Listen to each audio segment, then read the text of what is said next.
एका गाडीचा अपघात झाला। या गाडीत बापलेक होते। पोलिसांनी याचा तपास केला असता धक्कादायक सत्य समोर आलं। एका बापाचा आणि त्याच्या 2 वर्षीय मुलीचा कार अपघातात झालेला मृत्यू हा केवळ अपघात नव्हता असं तपासात समोर आलं आहे। या अपघाताची स्टोरी वेगळीच होती। ब्रिटनमधील ही धक्कादायक घटना रस्किंगटन आणि एनविक लिंकनशायर या दरम्यान A153 वर हा अपघात झाला।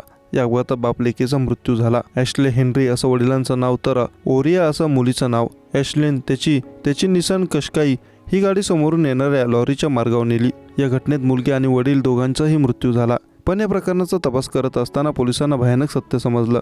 चौकशीत असं समोर आले आहे की ओरियाचे वडील ॲश्ले आपल्या जोडीदारापासून म्हणजे ओरियाची आई रेचेल लीडरपासून वेगळे झाले होते। ॲश्ले ओरियाला विकेंडला भेटायचा। मिररच्या अहवालानुसार जून 2023 मध्ये असाच विकेंडला तो आपल्या मुलीला भेटायला गेला होता। लिंकनशायर ॲश्ले इथं त्यानं आपल्या मुलीसोबत वेळ घालवला। त्यानंतर तिला पुन्हा लिसेस्टरशायरला घेऊन जात होता तेव्हा हा अपघात झाला।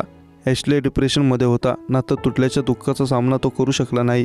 अपघातापूर्व गाडी थांबवण्याचा प्रयत्न केला नसल्याचं स्पष्ट झालं। तसंच ॲश्लीच्या कॅम्प्युटरवर एक चिठ्ठी सापडली ज्यात त्याने गेल्या जूनमध्ये फादर्स डेच्या दिवशी स्वतःचे आणि मुलीचं आयुष्य संपवणार असल्याचं नमूद केलं होतं।